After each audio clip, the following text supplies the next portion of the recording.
Today I'll show you how to repair or reset Copilot on Windows 11.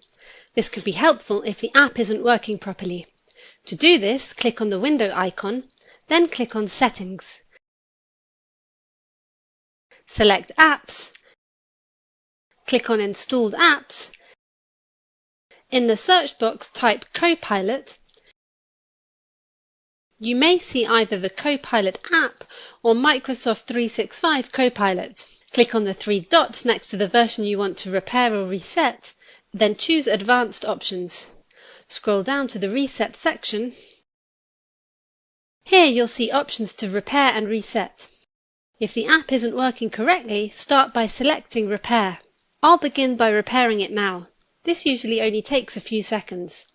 If the app still isn't working after that, you can try Reset, but keep in mind that the app's data will be deleted.